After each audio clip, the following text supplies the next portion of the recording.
I can't tell you the amount of times I want to say, good God, girl, get a grip to one of my students. I say it probably a quarter of how often I think it. And I think I actually say it every now and then too, because man, I've got a room full of overachievers. They are the best. I love them. DC is wild, but frankly, they get a really warped sense of how much time they have and like how much they can get done in a day.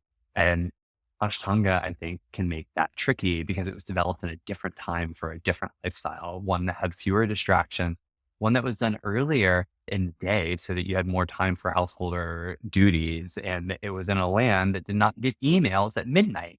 That 90-minute every single day situation without food and et cetera, it's not functional for a lot of people because it doesn't prioritize sustainability. A shorter, more well-designed practice, meaning thinking about what you need as opposed to what might be extra, can be effective and certainly more effective than abandoning everything because you don't get to do the full day. I think a 20-minute standing sequence with a focus on breath is a really powerful, potent practice. Hell, you want to do some sun salutations, go wild, but it only needs to take a short period of time. And so if people are getting weird about yoga not filling in that 90-minute box, I think it's worth looking at because they have a misrepresentation of compromise versus strategy.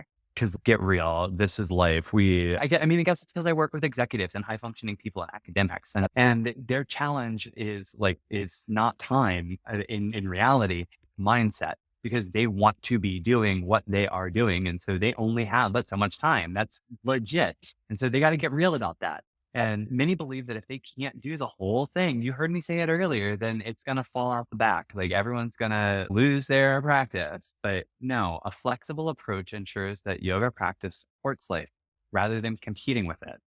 Is it you? Are you the one that has like discipline dysmorphia? Listen, I guess you're wondering, where do we go from here? I think we have to shift the focus from a rigid adherence to what practice must be and something that is more respectful of our honest and very real commitment and intelligence around what our commitments and priorities are.